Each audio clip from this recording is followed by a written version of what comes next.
I have Asperger's syndrome. And my entire life, I've had trouble making friends. When I was in school, I was severely bullied and picked on. I was beat up, punished. You know, you've seen the videos I made depicting how I was abused when I was in public school. Now picture this.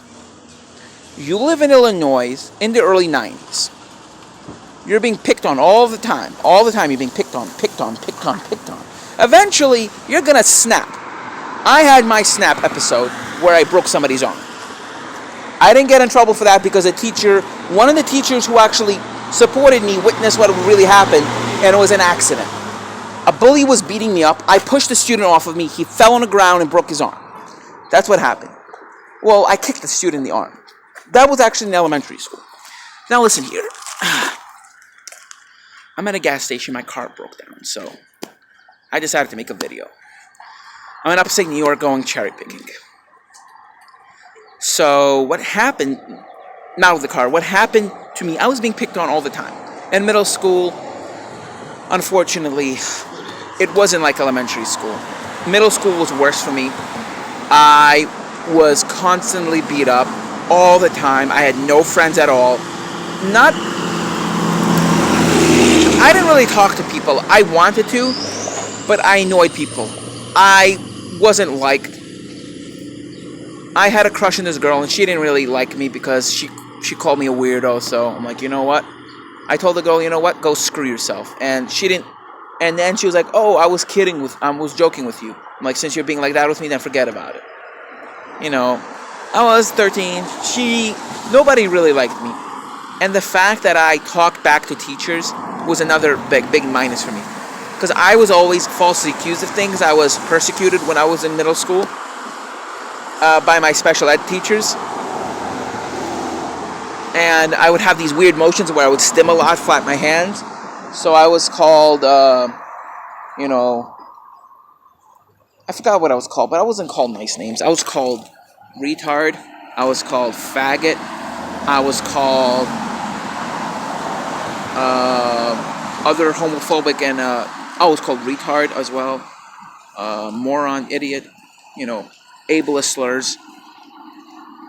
But the real bullying occurred in the special ed office, where students with behavior issues would beat me up and pick on me.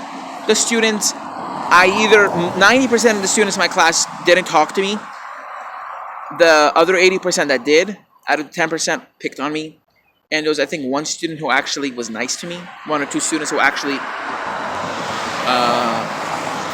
at least spent time to talk to me, but they never really, during lunchtime, they didn't really let me sit with them, so I sat by myself.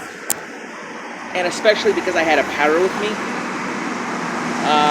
So I wasn't very popular. I was actually the least popular student in school. And I did get a lot of attention.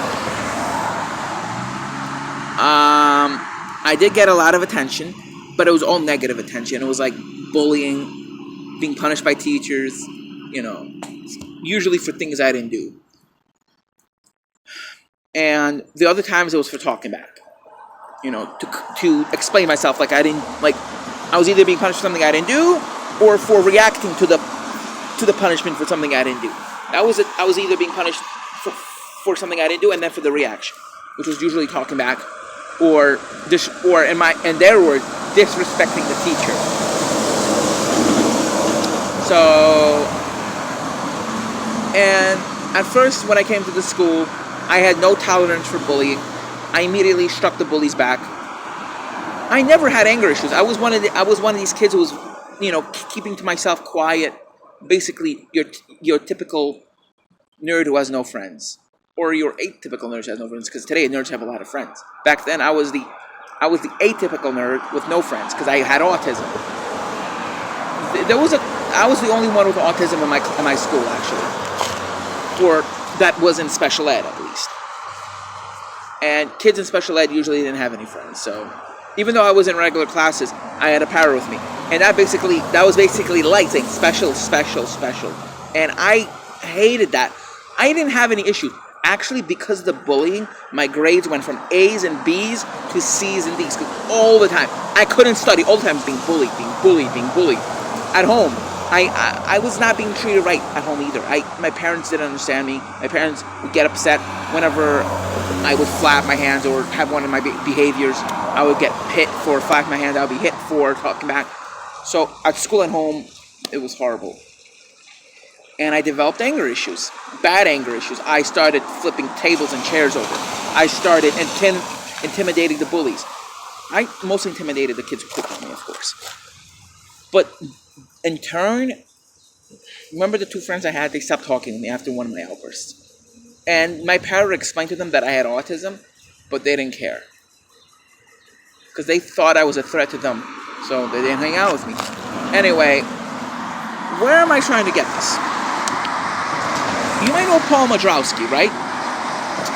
Not all of you might. Some of you might know who he is. Some of you might not. For those of you who know who he is, I talked to his mom. He went through something very similar to myself, actually worse than myself. He was being picked on by a lot of students, by everybody. He had very few friends. Actually, I don't think he even had any friends, like myself. And at home, he was also being misunderstood. But his mom always stood by his side. His mom and sister always stood by his side. But listen here. Back when Paul was 14, he got attacked. Some sources say that Paul was attacked. And he took out a pocket knife during the fight to try to scare off the bullies. However, one of the bullies, Scott Anderson, tried to grab the knife away from him, or Paul might have swung. I don't know what actually happened. But all I know is Paul did get attacked, and he tried to defend himself, and he cut Scott Anderson on the forearm. And as a result of that, Paul got arrested, charged and convicted of assault. And he got probation. And as a result of that, he got sent to a special needs school, a long ways away from his home. Also, Paul wasn't well liked by a lot of people who went to Lincoln Way High School. So Paul only was there during his freshman year. He wasn't there during his sophomore, junior, or senior years. During those 3 years, from when he was 15 through 17 through 18, he was at a special needs school in another town. Long story short, Paul got involved with some people after while he was in that school that he shouldn't have got involved with. He got involved with two people, Brian Palaz and Robert Faraci, two people who were not, the best people to hang out with, especially somebody with autism. People with autism are very easily manipulated. Look, I've been manipulated too. One of my friends came into my house and stole $300 from my uncle. Yeah. And I heard that, so Paul went through something similar like myself. Me and Paul are basically living mirror lives, the same type of life. Except I made a few different decisions than Paul made. But I live in New York, and it's not the decisions I made. I live in a different time. Paul lived in a different state in a different time. And I was discriminated the same way Paul was. However, because of a little more understanding about autism, there's some beavers over there. Huh. Oh, look, there are beavers right there. Huh. Right there, there are beavers. Right over there.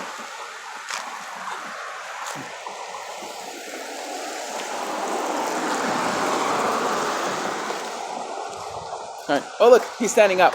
I think that's a groundhog. I'm sorry, I didn't expect that. Anyway, Paul was mistreated the same way I was. No, that's actually a groundhog. Two of them, too. Anyway, Paul was mistreated the same way I was.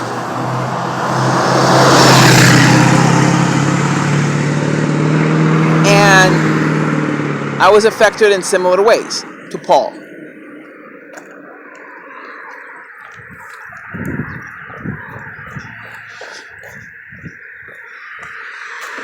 So yeah, me and Paul have been mistreated as well, and it affected us very negatively. But here's the thing. Long story, fast forwarding a few years, Paul got arrested and was accused of murder. He was accused of 2 murder cases. One of them he got charged with, one of them he did not. He got charged with the Palatine, not the Palatine. He got charged with the Barrington murder case where Dean Fawcett was killed, and unfortunately, he even beheaded. It's a very disturbing crime. And my family goes out to the family of Dean Fawcett and all of his friends. My heart goes out to them. Anyway, the murder suspect, Robert Faraci, put his gullible friend with autism under the bus and accused him of the murder. He even accused him of the Palatine murder case. And later on, the wife confessed that. But here's the thing: Paul was interrogated, and during the interrogation process, he wasn't given a lawyer, and the police officers basically. I'm sorry, yeah, see, beavers over there. I've never seen a beaver before up close. It's not the best moment. Okay. So what happened was, back on a serious note, what happened was then, Paul Madrowski was interrogated incommunicado, no access to lawyer, no access to cameras, to any audio equipment. So Paul's interrogation was completely unnoticed. Then what happened was, even though Paul did not confess to any crime, he was charged, and they made up an allegation that he confessed to the crime, and they presented it to the courtroom. And Paul was even supposed to testify, and his family was supposed to testify that he had an alibi, that on the date of that on December 28th, 1992, December 28th, 1992, he was with his parents at his father's house for his birthday, because Leon Madrowski's birthday is on December 28th, and December 28th is his birthday. So anyway, because Paul's father's birthday is on December 28th, Paul was at his parents' house, supposedly, and he wasn't anywhere near the murder scene. However, people said that he was there. Some people, and then a lot of those people changed their stories.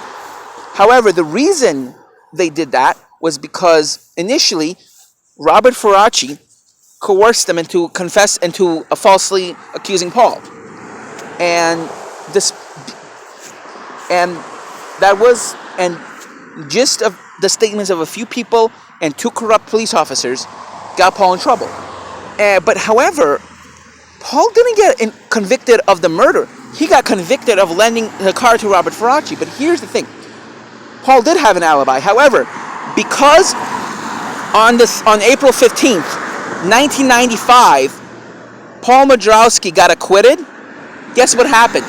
The attorney, William Von Hohn, decided that it was no longer necessary for Paul to testify, as the person who was as he was accused of lending the car to was no longer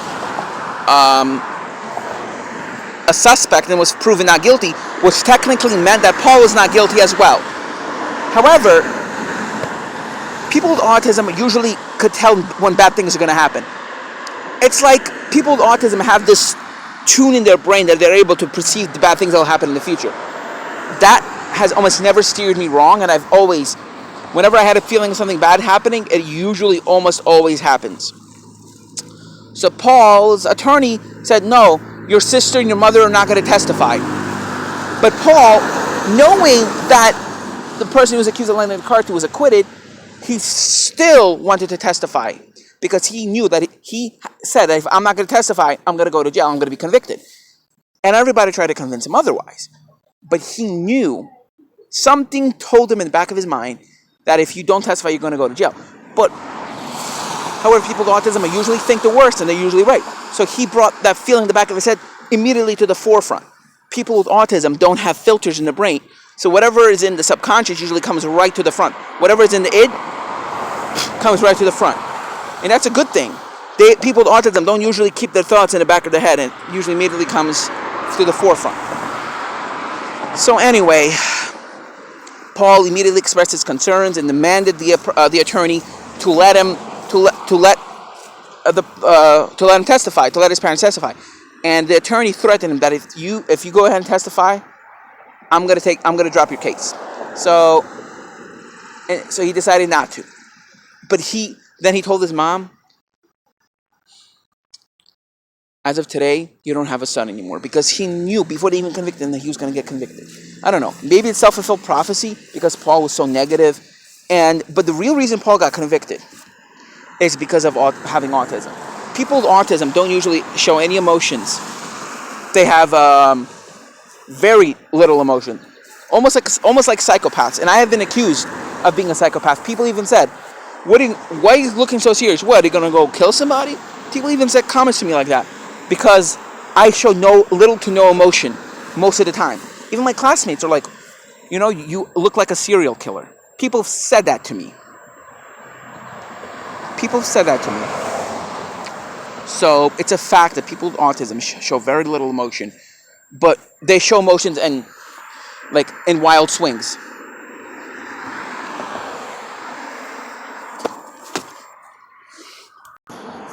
So people with autism have trouble expressing emotions.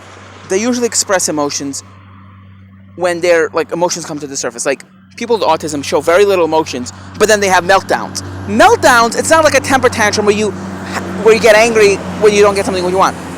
Meltdowns are where you can no longer contain your emotions and you just let it all go. It's basically emotional overload.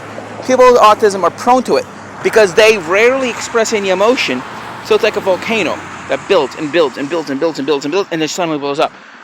That doesn't mean people with autism are violent. People with autism, when they usually have emotions, you would usually start crying. They would start hitting themselves. You've seen videos of kids with autism where they start hitting themselves, or they just start crying uncontrollably. Most kids, when they have a meltdown, usually involve a lot of crying, or shouting really loud, or it's like 2 seconds of anger, and then months and months of quiet. A meltdown could be triggered by anything, but usually it's something big. Like in Paul's case, he had a meltdown in the courtroom when he found out that he would not testify. That's a really good reason to have a meltdown over, too, because he knew he was going to get convicted. And it served him as well. His intuition served him well. That lawyer was an idiot. Willem van Hoon is an idiot for assuming that. He assumed, because you're acquitted, you shouldn't have to testify. No, you should still have to testify. Because now, guess what? You're still a suspect. Because he still went on trial, even the 2 days after. That lawyer is an idiot. And because of Paul needs a new trial. And because they could now argue simply, he didn't lend his car because he's acquitted. Boom, innocent. Paul Madrowski needs a retrial. And he needs a very good defense lawyer. And unfortunately, I hope Robert Faraci gets caught. But because of the whole double jeopardy thing, he probably won't. But I hope he gets in for something else. But I did hear that Robert Faraci got in trouble for fraud recently, a few years ago. So, yeah. So who's a real bad guy? The person with a disability or the person who uses somebody with a disability? Answer that question. If you think Paul Madrowski is a murderer, you seriously have something wrong with you. Because just listen. Who is the real murderer? The person who uses and takes advantage of people with disabilities, or the person who's being taken advantage of? Think about it. A person. Say you're using me, or I'm using you. I'm taking advantage of your disability. I'm exposing you. I'm not exposing. I'm exploiting you for your disability. You're taking all the faults for me, and I'm doing all the crimes. Paul wasn't the criminal. Robert Faraci was. Paul would just stand around and hold the money for Faraci, and Faraci would do all the crimes. He would do all the embezzlement. Paul Madrowski was nothing more than an associate of Faraci. He didn't actually run the business or had anything to do with it. Paul was the scapegoat for Robert Faraci. Realize that. He was the fucking scapegoat. And it's time for that SOB, Robert Faraci, to go in prison where he belongs for the rest of his natural life. That's where Robert Faraci belongs. Anyone who takes advantage of people with disabilities should be locked up behind bars. Thank you for watching. Bye.